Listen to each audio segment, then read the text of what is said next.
يا أيها الذين آمنوا اتقوا الله وقولوا قولا سديدا يصلح لكم أعمالكم ويغفر لكم ذنوبكم ومن يطع الله ورسوله فقد فاز فوزا عظيما. أما بعد فإن أحسن الكلام كلام الله. أعوذ بالله من الشيطان الرجيم. وإذا دعوا إلى الله ورسوله ليحكم بينهم إذا فريق منهم معرضون وإن يكن لهم الحق يأتوا إليه مذعنين. من يطع الله ورسوله فقد رشد واهتدى ومن يعص الله ورسوله فقد ضل وغوى.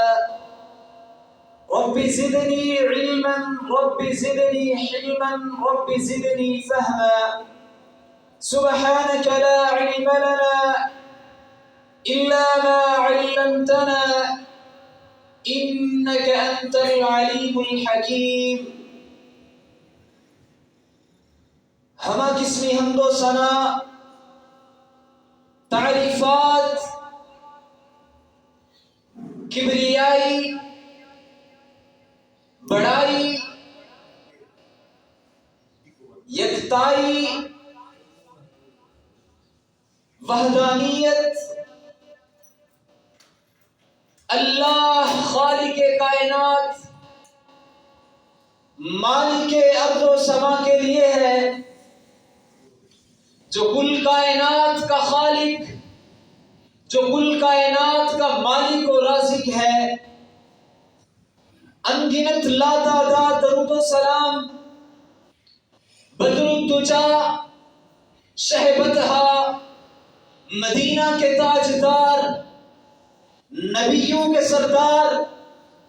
جناب خاتم النبیین جناب محمد الرسول اللہ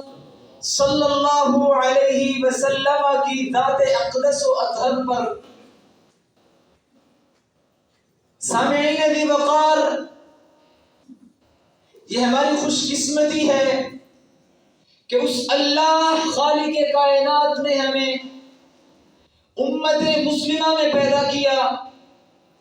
پھر اس سے بڑھ کر ہمیں صحیح العقیدہ مسلمان بنایا، اور ہمیں اللہ تبارک و تعالی نے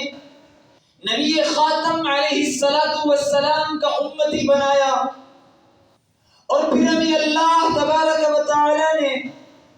نبی کائنات علیہ السلام کی شریعت پر عمل پیرا ہونے کا حکم دیا ہے۔ اللہ تبارک و تعالی نے قرآن کریم کے اندر ارشاد فرمایا ہے کہ وَإِذَا دُعُوا إِلَى اللَّهِ وَرَسُولِهِ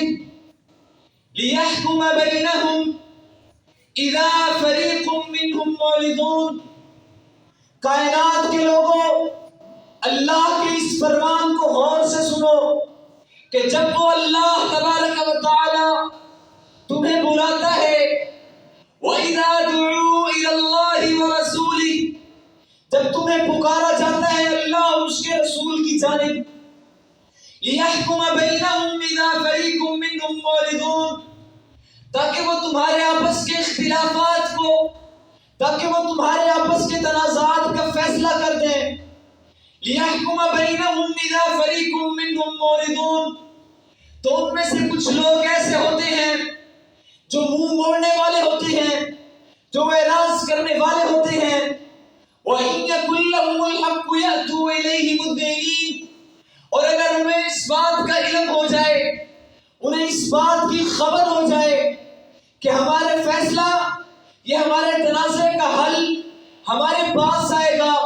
ہمارے حق میں ہوگا، تو وہ اس کی طرف بڑھے چلے آتے ہیں، اس کی طرف دوڑے چلے آتے ہیں۔ اور اگر انہیں علم ہو جائے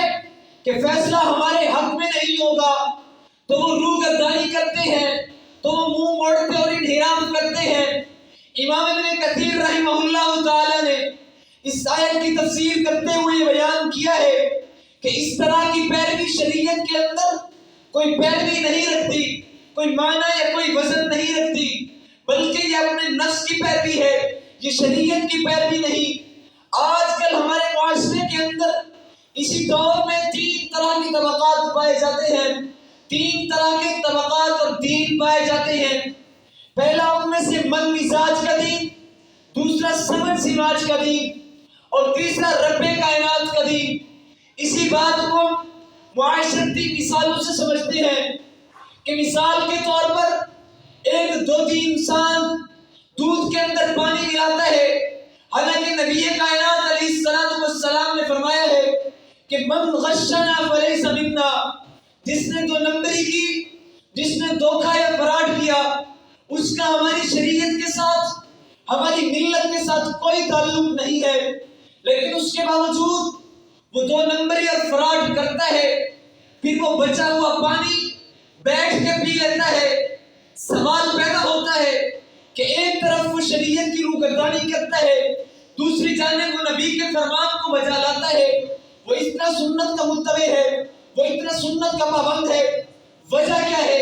سبب یہ ہے کہ ہمارے معاشرے نے جن چیزوں کو پروان چڑھا دیا ہے، آج ہم ان چیزوں کو قبول کرنے کے لیے تیار ہو جاتے ہیں، حالانکہ چاہیے تو یہ تھا کہ وہ بھی نبی کا فرمان تھا، یہ بھی نبی کا فرمان تھا، دونوں حکم کو بجا لاتا، لیکن اس نے ایک چیز کو بجا لایا ہے اور دوسری چیز سے روگردانی کی ہے۔ میرے بھائیوں، یہ اس نے اسلام کے حکم پر عمل پیرا نہیں ہوا، بلکہ اس نے اپنے معاشرہ پرستی اور اپنے مزاج پرستی پر عمل پیرا ہوا ہے۔ اور دوسری مثال سے سمجھیے گا کہ اللہ تبارک و تعالی نے قرآن کریم کے اندر ارشاد فرمایا ہے کہ یوصیکم اللہ فی اولادکم للذکر مثل حظ الانثیین۔ وہ اللہ تبارک و تعالی تمہیں تمہاری وراثتوں کے متعلق، تمہیں تمہاری اولادوں کے متعلق وراثت کے احکام جاری کرتا ہے۔ آج ہمارا معاشرہ اس نہج میں گر چکا ہے۔ سوال پوچھتے ہیں کہ روزے کی حالت کے اندر اگر غیر ارادی طور میں حلق سے پانی کا ایک قطرہ اتر جائے تو کیا روزہ ٹوٹتا ہے یا نہیں ٹوٹتا؟ حالانکہ وہی شخص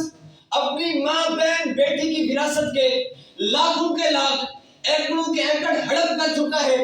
پھر وجہ یہی بنتی ہے کہ ہمارے معاشرے نے جن چیزوں کو پروان چڑھایا ہے، آج ہم ان کو قبول کرنے کے لیے تیار تو ہو چکے ہیں، لیکن ہم دوسری جانب اللہ تبارک و تعالیٰ کے احکام و فرامین سے روگردانی اختیار کر چکے ہیں۔ تیسری مثال سے سمجھیے، اللہ تبارک و تعالیٰ نے نبی کائنات علیہ السلام کے ذریعے یہ امت کو حکم دیا ہے کہ جب وہ اللہ کی ملاقات کو آئے، جب وہ کسی اعلیٰ انسان کی ملاقات کرنے کے لیے جاتے ہیں تو ظاہری زیب و زینت اختیار کرتے ہیں۔ اسی طرح جب وہ اللہ تبارک و تعالیٰ کے سامنے ملاقات کے لیے جائیں تو وہ زیب و زینت کو اختیار کر کے جائیں۔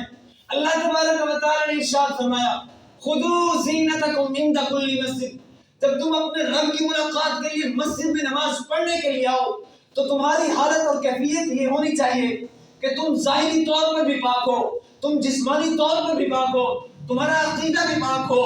اور اس کے ساتھ ساتھ یہ ضروری ہے کہ تمہارے منہ سے سمیل نہ آئے، تم باوضو ہو کے آؤ۔ نبی کائنات علیہ السلام نے حکم دیا ہے کہ السواک مطہرۃ للفم ومرضاۃ للرب، جب تم نماز پڑھنے کے لیے آؤ تو تم مسواک کو لازم کر لو۔ وجہ کیا ہے کہ تم سے رب راضی ہوگا۔ اور آج ہم اسی سنت کے اندر اسی مسواک کے متعلق اختلاف اور تشدد میں پڑ چکے ہیں۔ کبھی ہم یہ کہتے ہیں کہ مسواک بڑا ہو، کبھی کہتے ہیں یہ چھوٹا ہو، لیکن دوسری جانب نبی کائنات علیہ السلام نے یہ حکم دیا ہے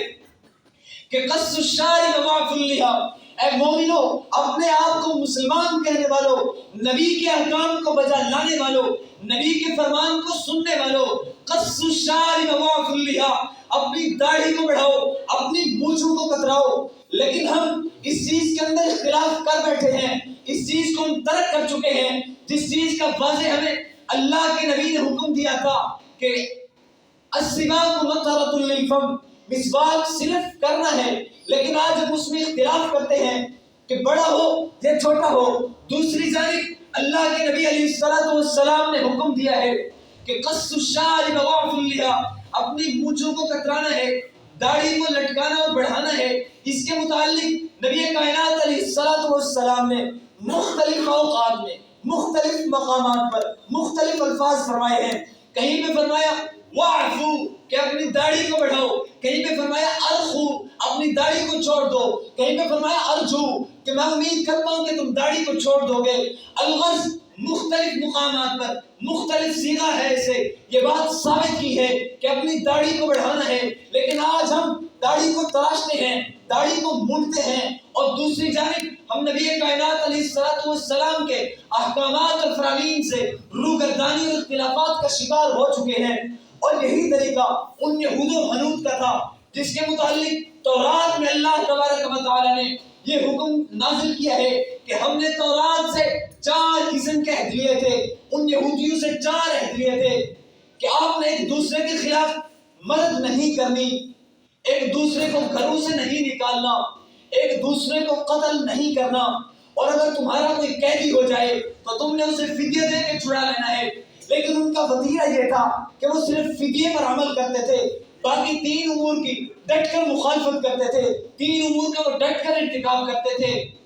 انہی کے متعلق اللہ تبارک و تعالی نے قرآن کریم کے اندر ارشاد فرمایا افتؤمنون ببعض الکتاب وتکفرون ببعض، وہ مزاج پرستی میں مائل ہو چکے تھے کہ وہ بعض چیزوں پر ایمان لاتے تھے، بعض چیزوں کو ترک کرتے تھے۔ فما جزاء من يفعل ذلك منكم الا خزي في الحیاۃ الدنیا، کہ تم نے جو کچھ کیا تمہیں اس کے بدلے میں دنیا کے اندر بھی رسوائی ملے گی، کل قیامت کے دن بھی اس سے بڑھ کر رسوائی ملے گی۔ فما جزاء من يفعل ذلك منكم الا خزي في الحیاۃ الدنیا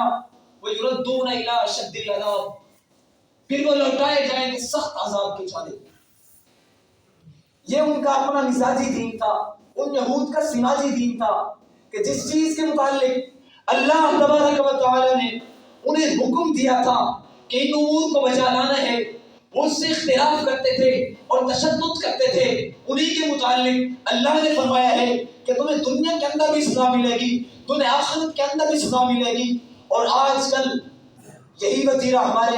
ان مسلمان بھائیوں کا ہے۔ اس سے بڑھ کے اگر ہم پیچھے جائیں تو یہی طریقہ ان مشرکین مکہ کا تھا۔ اگر ان سے پوچھا جائے کہ زمین و آسمان کا خالق و مالک کون ہے تو وہ بات کہتے تھے کہ زمین و آسمان کا خالق، زمین و آسمان کا مالک وہ ایک اللہ ہے۔ وَلَئِن سَأَلْتَهُم مَّنْ خَلَقَ السَّمَاوَاتِ وَالْأَرْضَ لَيَقُولُنَّ اللَّهُ، اگر ان سے سوال کیا جاتا کہ زمین و آسمان کا خالق و مالک کون ہے، زمین و آسمان کو عدم سے وجود میں بخشنے والی ذات کون ہے، تو ان کا بھی یہی جواب ہوتا تھا لَيَقُولُنَّ اللَّهُ، وہ ایک اللہ ہے۔ وہ اپنے آپ کو ابراہیم و اسماعیل علیہ السلام کے پیروکار مانتے تھے، اپنے آپ کو دین حنیف کے متبع و پیروکار تسلیم کرواتے تھے، لیکن ان کا المیہ یہ تھا، ان کی حالت یہ تھی کہ جب ان سے کہا جاتا کہ تم محمد عربی صلی اللہ علیہ وسلم کو تسلیم کیوں نہیں کرتے، تو وہ کہتے تھے کہ یہ تو بشر ہے، ہم اس کی نبوت اور رسالت کو کیسے تسلیم کر لیں۔ گویا یہ ان کا اپنا مزاجی دین تھا، ان کا اپنا یہ سماجی دین تھا، ان کا رب کے دین کے ساتھ، رب کے فرمان کے ساتھ، نبی کے فرمان کے ساتھ کسی قسم کا کوئی تعلق نہیں تھا۔ اپنے آپ کو شریعت کا پیرو، شریعت کا متبع تو کہلاتے تھے، اپنے آپ کو ابراہیم و اسماعیل علیہ السلام کے فرامین کو ماننے والے تو مانتے تھے، لیکن دوسری جانب ان کی زبان حال سے یہ بات ثابت ہوتی تھی کہ وہ ابراہیم و اسماعیل علیہ السلام کے پیروکار بھی نہیں تھے۔ اور وہ یہودی بھی آقا کائنات علیہ السلام کی نبوت اور رسالت کو اسی طرح پہچانتے تھے جس طرح وہ اپنے آباؤ و اجداد کو، اپنے بیٹوں کو پہچانتے تھے۔ ان کے متعلق اللہ تبارک و تعالی نے ارشاد فرمایا ہے کہ یعرفون آباءہم و ابناءہم، وہ نبی کائنات علیہ الصلوۃ والسلام کو اسی طرح مانتے تھے، اسی طرح جانتے تھے جس طرح وہ اپنی اولاد کو، اپنے باپوں کو، اپنے بیٹوں کو مانتے تھے، اسی طرح نبی کو بھی مانتے تھے کہ یہ اللہ کے آخری نبی ہے، یہ رسول ہے، لیکن نہیں مانتے تھے، ان کی نبوت کو تسلیم نہیں کرتے تھے، ان کی رسالت کو تسلیم نہیں کرتے تھے۔ وجہ کیا تھی؟ آقا کائنات علیہ الصلوۃ والسلام سے وہ بغض رکھتے تھے، ان کے احکام و فرامین کو تسلیم نہیں کرتے تھے۔ آج ہماری کیفیت بھی یہی بن چکی ہے، ہماری حالت بھی یہی ہو چکی ہے۔ ہم اسلام لانے کا دعویٰ تو کرتے ہیں لیکن صرف زبان قال تک، لیکن جب عمل کی بات آتی ہے تو ہمارا رویہ، ہماری حالت بھی انہی جیسی ہوتی ہے۔ اسلام بصیرت کا نام ہے، جذبات کا نام نہیں ہے۔ جب انسان کو اسلام لے کے آتا ہے، کوئی وہ اس بات کا عہد کرتا ہے کہ وہ پورے کے پورے اسلام پر عمل پیرا ہوگا، اور اسی کے متعلق اللہ تبارک و تعالی نے ارشاد فرمایا ہے کہ یا ایھا الذین آمنوا ادخلوا فی السلم کافہ، اے ایمان والو، اپنے آپ کو ایماندار کہلوانے والو، ادخلوا فی السلم کافہ، پورے کے پورے شریعت اسلام میں داخل ہو جاؤ، اسلام کو ماننے والے بن جاؤ۔ تمہارا اٹھنا بیٹھنا، تمہاری چال ڈھال، تمہارا کھانا پینا، تمہاری معاشرت و معیشت، تمہارا میل جول، تمہارے معاملات و عبادات، گویا وہ اسلام کے پیرائے کے اندر ہوں، اسلام سے روگردانی نہ کرنے والے ہوں۔ ادخلوا فی السلم کافہ ولا تتبعوا خطوات الشیطان، تم نے شیطان کے قدموں کی پیروی نہیں کرنی۔ فإنہ لکم عدو مبین، وہ تو تمہارا کھلا دشمن ہے، وہ تو تمہارا واضح دشمن ہے، لیکن آج ہم اسی شیطان کے قدموں کی پیروی کر رہے ہیں۔ اس کی مثالیں میں نے پہلے بھی ذکر کی ہے۔ اسی طرح آج ہماری حالت، ہماری کیفیت تو یہ ہو چکی ہے، ہم اپنی شادی بیاہ کے اندر اپنی رسوم رواج کو مقدم رکھتے ہیں اور نبی کائنات علیہ الصلوۃ والسلام کے احکام اور فرامین کو پس پش ڈالتے ہیں۔ آج ہم اپنی ماؤں بہنوں بیٹی کو جہیز دینے کے لیے قرضے لے لیتے ہیں، لیکن ہم وراثت دینے کے لیے تیار نہیں ہیں۔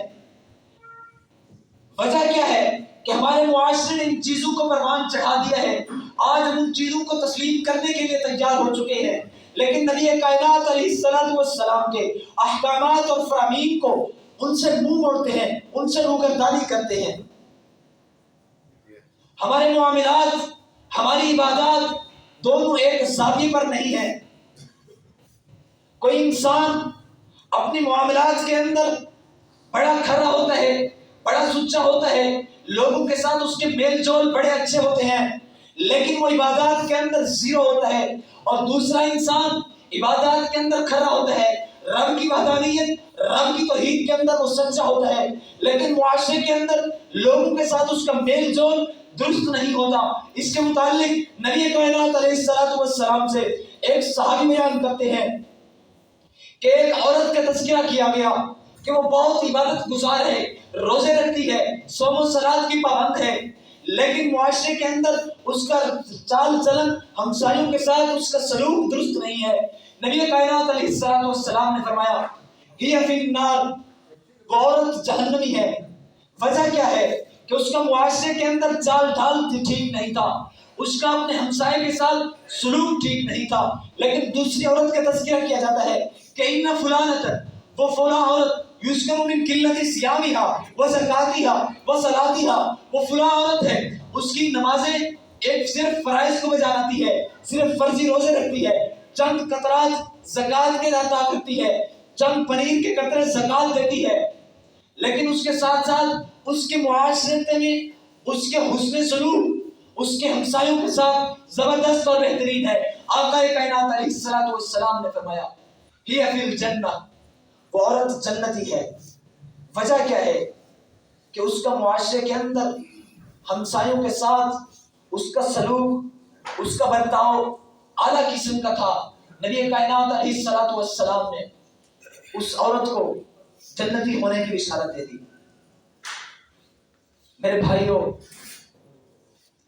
آج کل ہمارا المیہ یہ ہے کہ ہم صرف دینداری کے لیبل لگا کر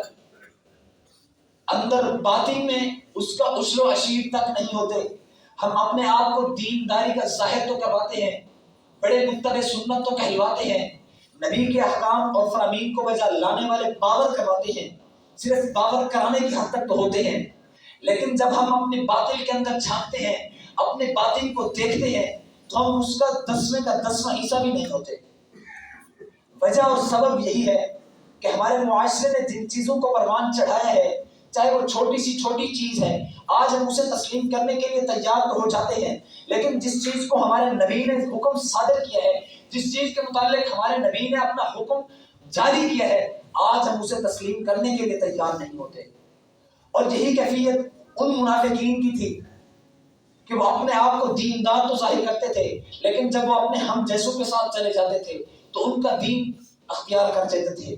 گویا کہ وہ اپنا دیس اور اپنا بھیس کا مصداق بنے رہتے تھے، جیسا دیس ویسا بھیس کا ان کا عمل تھا۔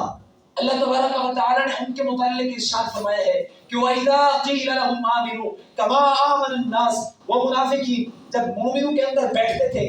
تو اپنے آپ کو مومن کہلواتے تھے، لیکن وہ جب اپنے ہم جیسوں کے ساتھ اپنے ہم جیسوں کی مجلس میں جاتے تھے تو انہیں ان جیسا ظاہر کرتے تھے۔ آج ہماری کیفیت یہ ہے کہ ہم مسجد میں آتے ہیں، نماز پڑھتے ہیں، اپنے آپ کو دیندار ظاہر تو کرواتے ہیں، لیکن جب ہم معاشرے میں جاتے ہیں، اپنے دوسرے لوگوں کے ساتھ میل جول تو کرتے ہیں، ہم دینداری کو بھول جاتے ہیں، دینداری کے لیبل کو ہٹا دیتے ہیں، گویا کہ ہم بھی انہی کی روش پر چل رہے ہیں۔ وَإِذَا قِيلَ لَهُمْ آمِنُوا كَمَا آمَنَ النَّاسُ کے مصداق بن رہے ہیں۔ اسی طرح نبی کائنات علیہ السلام کے پاس ایک منافق آتا ہے، جد بن قیس ہے، تبوک کا موقع ہے، نبی کائنات علیہ السلام نے حکم جاری کیا ہے کہ تمام اصحاب جنگ کے لیے تیاری کر لیں۔ نبی کائنات علیہ السلام کے پاس آتا ہے کہ یا رسول اللہ صلی اللہ علیہ وسلم، رومی عورتیں ہیں، ان کی زیب و زینت بڑی مشہور ہے، اگر میں چلا گیا تو میں وہاں پہ فتنے میں مبتلا ہو جاؤں گا، آپ ایسا کریں کہ مجھے اجازت دے دیں کہ میں یہیں پہ رہ جاؤں، وہاں نہ جاؤں، میں فتنے میں مبتلا نہ ہو جاؤں۔ نبی کائنات علیہ السلام نے اس کے متعلق ارشاد فرمایا، بلکہ اللہ تبارک و تعالی نے نبی کائنات علیہ السلام پہ قرآن کو نازل کر کے یہ بتایا کہ الا فی الفتنۃ سقطوا، وہ فتنے میں پڑنے والے نہیں ہیں بلکہ وہ فتنے میں پڑ چکے ہیں۔ میرے بھائیوں، کیا وجہ تھی کہ وہ مشرکین، وہ منافقین اپنے ہم جیسوں کے ساتھ بیٹھتے تھے، اپنے معاشرت و معیشت دانوں کے ساتھ انہی کے ساتھ بیٹھتے تھے تو انہی کے وطیرہ، انہی کے شیروں کا اختیار کیے رہتے تھے۔ اس کے متعلق اللہ نے فرمایا کہ الا فی الفتنۃ سقطوا، وہ فتنے میں جنگ کے اندر جا کے پڑنے والے نہیں ہیں بلکہ وہ ابھی اسی معاشرے میں آپ کے ساتھ رہتے ہوئے فتنے میں مبتلا ہو چکے ہیں۔ آج ہم ذرا اپنا محاسبہ نفس کریں کہ ہمارے اندر دینداری کا جذبہ کس قدر ہے اور ہمارے اندر عمل کس قدر ہے، اور اپنا محاسبہ ان اصحاب محمد صلی اللہ علیہ وسلم سے کیجئے کہ جب ان کے اندر ایک حکم نازل ہو جاتا تھا تو وہ دوسرے حکم سے نازل ہونے سے پہلے اس حکم پر عمل پیرا ہو جاتے تھے۔ اس کی مثال سیدنا صدیق اکبر رضی اللہ تعالیٰ عنہ، واقعہ نبی کائنات علیہ السلام کی زوجہ محترمہ پہ، اما جی عائشہ صدیقہ طیبہ طاہرہ مطہرہ رضی اللہ تعالیٰ عنہ پہ جب بہتان ترازی کی گئی تو نبی کائنات علیہ السلام کے اس یار نے کہا کہ جو میری کفالت کے اندر مصطح رضی اللہ تعالی عنہ ہے، میں ان کی کفالت نہیں کروں گا، وہ میری بیٹی پر بہتان لگانے کے اندر شریک ہیں۔ جب اللہ تبارک و تعالی نے اما جی عائشہ صدیقہ رضی اللہ تعالی عنہ کی برات کا تذکرہ قرآن کریم کے اندر 10 آیات اتار کے نازل کیا تو پھر اللہ تبارک و تعالی نے سیدنا صدیق اکبر رضی اللہ تعالی عنہ کے لیے بھی یہ حکم نازل کر دیا کہ ولا يأتل أولو الفضل منكم والسعة أن يؤتوا أولي القربى والمساكين والمهاجرين في سبيل الله وليعفوا وليصفحوا ألا تحبون أن يغفر الله لكم۔ اہل مال، اہل ثروت، مالدار کے لیے یہ لائق نہیں ہے کہ وہ کسی اپنے تنگ دست کے مال کو روک لے۔ ولا يأتل أولو الفضل منكم والسعة أن يؤتوا أولي القربى، اس کے لیے یہ لائق نہیں ہے کہ وہ اپنے قریبی رشتہ داروں کو، اپنے اعز و اقربا کو مال دینے کے لیے مال دینے سے رک جائے۔ والمساکین والمہاجرین فی سبیل اللہ وليعفوا وليصفحوا، وہ اس بات کو پسند نہیں کرتے کہ وہ اللہ انہیں معاف کرے، اللہ انہیں درگزر کر دے۔ الا تحبون ان یغفر اللہ لکم واللہ غفور رحیم۔ میرے بھائیوں، وہ دور اصحاب محمد صلی اللہ علیہ وسلم کا دور خیر القرون کا دور تھا. جب ایک آیت نازل ہوتی تھی تو وہ اس پہ حکم پر عمل پیرا ہوتے تھے. لیکن آج ہمارے پاس پورا قرآن کریم موجود ہے, نبی کائنات علیہ الصلوۃ والسلام کی پوری شریعت موجود ہے. آج ہم اسے تسلیم کرنے کے لیے تیار نہیں ہیں, بلکہ ہم انہی چیزوں کو تسلیم کرتے ہیں چاہے وہ کس قدر بریک سے بریک مسئلہ کیوں نہ ہو, جس قدر حساسیت, جس قدر دقائقیت کا مسئلہ کیوں نہ ہو. ہمارے معاشرے نے اسے پروان چڑھا دیا ہے تو آج ہم اسے تسلیم کرنے کے لیے تیار ہو چکے ہیں, آج ہم اسے قبول کرتے ہیں, اس پر عمل پیرا ہوتے ہیں. لیکن نبی کائنات علیہ الصلوۃ والسلام کے احکامات اور فرامین, نبی کائنات علیہ الصلوۃ والسلام کی شریعت سے روگردانی اختیار کیے ہوئے ہیں. سیدنا عبداللہ بن عمر رضی اللہ تعالی عنہ, مدعا امام مالک کی روایت ہے, نبی کائنات علیہ الصلوۃ والسلام کے اس یار کے پاس ایک آدمی آتا ہے, سوال کرتا ہے کہ ابن عمر آپ ہمیں یہ بتلائے کہ خون کا قطرہ اگر کپڑوں پہ لگ جائے تو کیا وضو اور نماز فاسد ہوتی ہے یا نہیں ہوتی؟ ابن عمر رضی اللہ تعالیٰ عنہ نے پوچھا کہ آپ کس علاقے کے باشندے ہیں؟ کہنے لگا کہ میں عراق کا باشندہ ہوں. نبی کائنات علیہ الصلوۃ والسلام کے اس یار نے کہا کہ دیکھو اس آدمی کو, یہ عراق کا باشندہ ہے, انہوں نے نواسہ رسول, فرزند رسول سیدنا حسین رضی اللہ تعالیٰ عنہ کو قتل کر دیا, شہید کر دیا, ان کا خون بہا دیا. اس وقت انہیں کوئی کیفیت, کوئی مسئلہ پوچھنے کی نوبت تک نہیں آئی تھی, اور آج خون کا قطرہ ان کے کپڑوں پہ آ کے لگا ہے تو یہ بھاگے چلے آئے ہیں.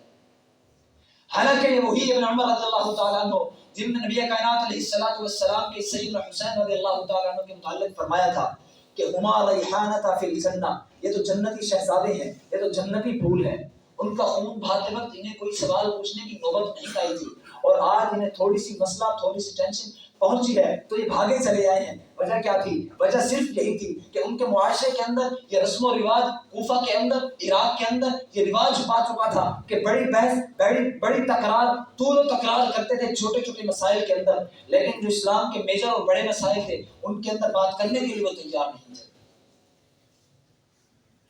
اسی طرح تقابل ادیان کا اگر آپ مطالعہ کریں تو اس میں یہ واقعہ نقل کیا جاتا ہے کہ نہروان کا خارجی کسی باغ میں داخل ہوا, ان کے تقوی کا معیار یہ تھا, ظاہری دینداری کا لیول ان کا اس قدر بڑھ چکا تھا, اپنے آپ کو مومن کہلوانے کا تقوی اس کے اندر اس قدر بڑھ چکا تھا کہ ایک باغ میں داخل ہوئے, کھجور پڑی کھا لی, تو دوسرے ساتھی نے کہا کہ آپ نے بغیر اجازت کے, بغیر پیسے کے یہ کھجور کھا لی, لہذا انہوں نے اس کی قیمت ادا کی. پھر وہ ایک ذمی کے پاس گئے, اس کا خنزیر وہاں پہ دوڑ رہا تھا, اسے قتل کر دیا. پھر اس ذمی نے کہا, اس کے ساتھ والے خارجی نے کہا کہ آپ نے اس ذمی کا خنزیر قتل کر دیا ہے بغیر اجازت کے, حالانکہ خنزیر ناپاک اور حرام چیز ہے, تو آپ اس کی قیمت ادا کریں. وہ اپنے آپ کو دینداری ظاہر کرتے ہوئے اس کی بھی قیمت ادا کر دی. لیکن دوسری جانب سیدنا عبداللہ بن خباب بن عرط رضی اللہ تعالیٰ عنہ کے پاس وہ جاتے ہیں, وہ پوچھتے ہیں کہ آپ کی ابوبکر عمر رضی اللہ تعالیٰ عنہ کے بارے میں کیا رائے ہے, صدیق و فاروق عثمان و علی رضی اللہ تعالیٰ عنہ کے بارے میں کیا رائے ہے. اس عبداللہ بن خباب بن عرط رضی اللہ تعالیٰ عنہ نے ان خلفائے اربعہ کی صداقت اور توثیق کی, تو ان خوارج نے اس عبداللہ بن خباب بن عرط رضی اللہ تعالیٰ عنہ کو شہید کر دیا. وجہ کیا تھی کہ ان کے اندر ظاہری زیب و زینائش کے اندر تقوی اور دینداری کا جذبہ صرف ظاہری اور دکھلاوے کے وقت حد تک تھا. آج ہم بھی انہی کی روش اختیار کیے ہوئے ہیں, ان میں ہد و حنود کی روش اختیار کیے ہوئے ہیں, ان مشرکین مکہ کی روش اختیار کیے ہوئے ہیں, ان منافقین کی روش اختیار کیے ہوئے ہیں, جس کے متعلق اقبال نے کہا تھا کہ تہذیب میں تم و نصارہ تمدن میں ہنود, تہذیب میں تم و نصارہ تمدن میں ہنود, یہی ہے وہ مسلمان جنہیں دیکھ کے شرمائے یہود. میرے بھائیوں, اللہ تبارک و تعالی سے دعا ہے کہ مولا کائنات ہمیں پورے کے پورے دین کے اندر داخل ہونے کی توفیق عطا فرمائے. اللہ تبارک و تعالی ہمیں نبی کائنات علیہ الصلوۃ والسلام کے احکامات اور فرامین کو تسلیم کر کے ان پر عمل پیرا ہونے کی توفیق عطا فرمائے. وما توفیقی الا باللہ.